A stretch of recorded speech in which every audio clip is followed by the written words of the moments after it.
This is why we should be careful of who we employ. This is why it's important that we make sure we take serious background check on the people we give employment, especially in our homes. You just I decide to kill her. But why did you kill nothing, her? nothing to. I won't dangle it. I don't kill it. Eh? You are happy you have killed her. The plain truth about it is the prostitute, this woman, they prostitute me for court, and our case is coming next tomorrow. So you killed her so the case will not come up. Huh?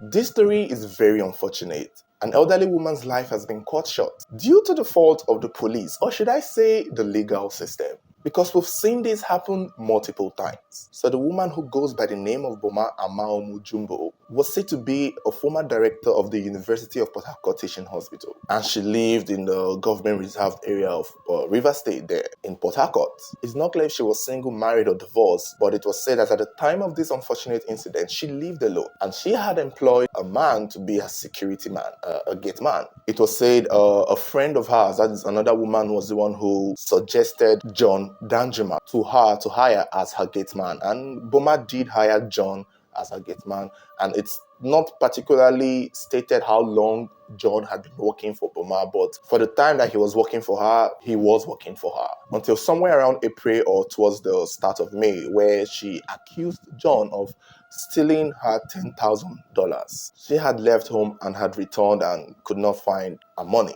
She claimed it was $10,000 and she believed so much that it was her gate man, John Danjuma, that stole the money, citing the fact that they were the only two people who lived in the compound, most possibly. She involved the police. John was arrested and she charged John to court. So this was now a legal case in the court system. But John kept insisting that he did not steal the money. That if he did, why would he still be there? That he wasn't searched, nor was his account looked into. John just stood by his ground that he didn't take the money. However, Boma believed he was the one who did. According to report, they had had the first court hearing and the second court hearing was supposed to be on the 12th of May 2023. Before then, John was released on bail. And I think this is where the system messed things up. I know it's normal for courts to release people on bail so that they can prepare for trial and all of that. But most times these things have proven to be deadly because this is not a unique case of itself. We've seen something like this happen before. In most cases, the suspect or the accused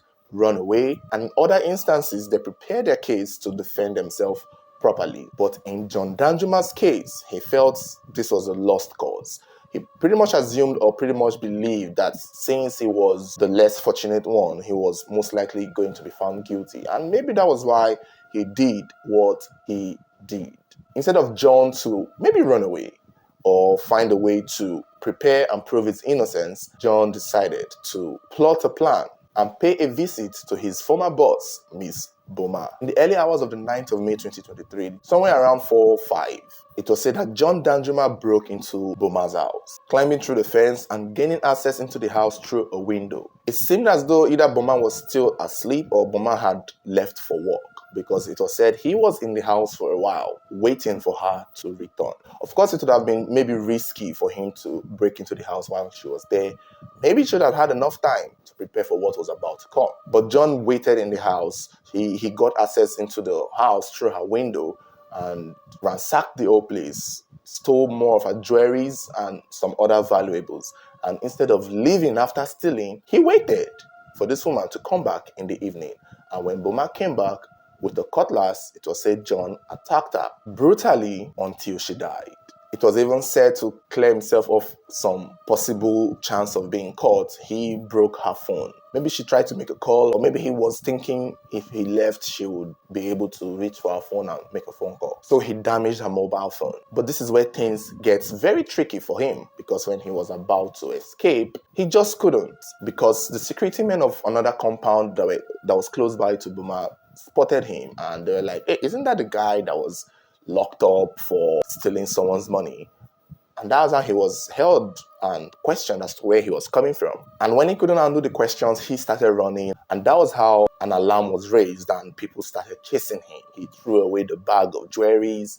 At this point, people knew something was up. And the neighborhood engaged him in a chase where he was eventually caught and taken back to the compound of the woman's house he was running away from, where he eventually admitted to have killed Boma and claimed he did it because she falsely accused him of stealing $10,000. The entire neighborhood broke into Boma's house where they saw her in a pool of blood and could confirm that yes, John Danjuma had eventually killed this woman.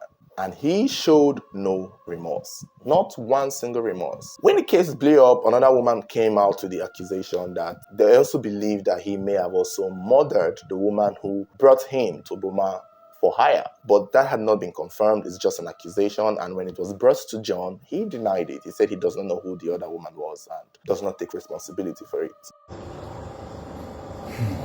Okay, before going to her house this morning, did you kill any other woman? The person that introduced You kill somebody introduced you to that woman. You went to that one's house. true or false? Just tell us the simple truth. I never kill Eh? You not kill your sister. We introduce you to this To the woman. Your guarantor, the person where introduce you to the woman. You know, kill him this morning. You never kill the person. No. And this is the unfortunate case of Miss Amaomu-Jumbo. A lot of people have called the system out, and some people have blamed the police or the courts for freeing him or allowing him go out on bail. But I would understand that because, it was just stealing. He was not really some kind of threat, as one would presume. And besides, it's a situation where innocent until proven guilty. So I guess he was entitled to being bailed. He just made a very poor choice of going back to the house to even cause more crime than the one he's standing for. I mean, what was he thinking? Even if he had successfully escaped with killing this woman and stealing her jewelries, he was still going to be pinned on it.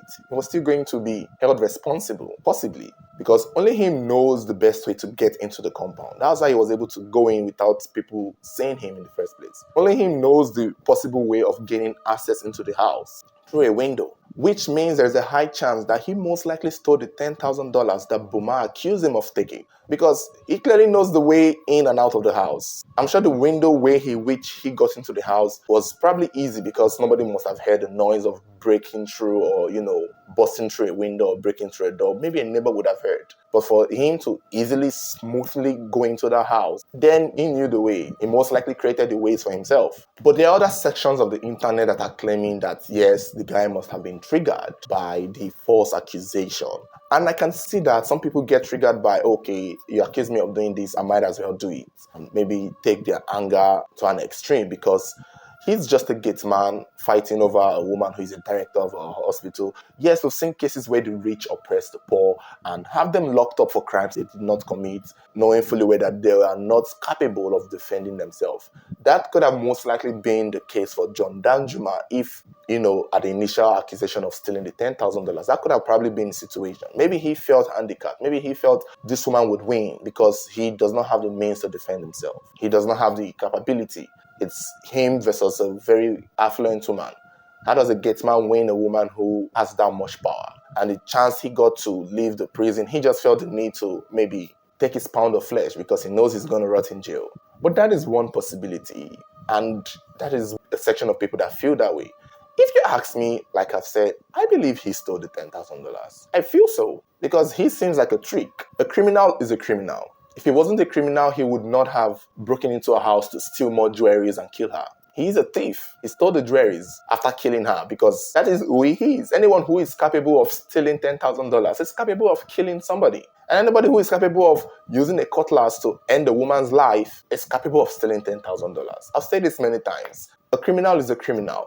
If you're capable of doing something as minute as stealing $10,000, which is a big money, by the way, then you're capable of killing. So if killing is all we know you for a fact that you killed this woman, then there is no doubt in my mind that you stole the $10,000, which means the woman was right the first time. So this woman just lost her life to a thief that she gave a job and employment. This is why we should be careful of who we employ. This is why it's important that we make sure we take serious background check on the people we give employment, especially in our homes. When you want to employ someone as your gateman, your chef, your house help, your plumber, your electrician, you gotta literally take into serious consideration their history. And seeing that there's an accusation that he may have had a hand in the death of the woman who brought him to Boma to be employed, then that means he had a history. I feel like Boma would have most likely asked for his former place of work and asked for behavioral threats. We saw similar incidents in the Adiza Latana Obo case from 1996 or thereabouts, where she was the first Nigerian Airways female pilot who was killed by her gate men. Not just one man, her gate men, both the ones she had fired and the ones that was currently working with her, all connived to kill her because they thought she had way too much money for a young girl. We saw that story, and here it is repeating itself. A gate man who felt were entitled to the wealth of a woman because she was most likely living alone. Maybe if this woman had children with her or had her husband or had people with her, John would have been a lot more observed and more under the microscope and more watchful. But seeing that he's a security guard for a woman who most possibly lived alone for the majority of the time, he saw an opportunity to be a criminal and he took it. It's really painful and it's really sad, but the good thing is he has been caught, and obviously there is no doubt in the minds of people that he will rot in jail. We hope he does. And hopefully this story gives light to people who just employ people for the sake of employment and not check background, because it's important. And I feel in my heart that maybe not confirmed, but if they had checked his former place of work, there may have been some things missing there. I'm very sure. But you guys let me know what you think about the story. Do you think Boma would have been a lot safer if she lived with people? Do you also believe that John actually stole the 10,000 naira at first? Or do you think he was just retaliating because he was innocent the first time? Let me know your thoughts in the comment below. Don't forget to like, share, subscribe, and turn on notification button so should there be any future story, you'll be the first to get notified. Thank you guys for watching.